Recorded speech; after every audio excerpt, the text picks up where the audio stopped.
Mais au fait, il devient quoi Thomas Lemar? Eh bien, c'est un naufrage. Il est prêté du côté de Girona par l'Atlético Madrid et il s'est à nouveau blessé. 3 à 4 semaines d'absence et c'est quand même dramatique pour un joueur qui a l'air d'avoir disparu depuis 2018. Parce qu'en 2018, il est transféré à l'Atlético Madrid.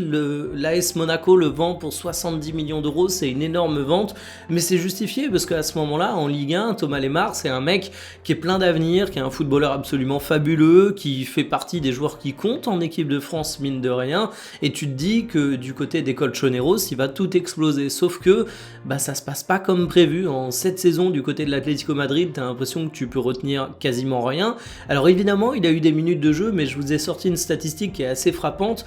En 7 saisons à Atlético, il joue 9259 minutes, et en 3 saisons à Monaco, il joue 9277 minutes, donc il joue plus du côté de Monaco que du côté de l'Atlético. Ça se voit pas en termes de nombre de matchs bruts, mais ce qui compte, c'est les minutes de jeu. Alors évidemment, le grand problème pour Thomas Lemar, c'est pas forcément simplement la question de l'adaptation aux exigences de Diego Simeone, parce qu'il a eu des périodes hyper intéressantes, mais ce sont ses blessures. La liste est sans fin, comme vous pouvez le voir, ça ne lâche vraiment pas le joueur, et moi je lui souhaite vraiment une excellente seconde partie de saison. J'espère qu'il va enfin réussir à trouver un petit peu de régularité physique, parce que le talent, Thomas Lemar, il l'a, mais aujourd'hui il a 30 ans, ça fait 7 ans qu'il est en perdition du côté de l'Atlético Madrid, t'as l'impression qu'il passe un peu à côté de la carrière qu'il aurait pu faire, et ça franchement, ça me rend triste.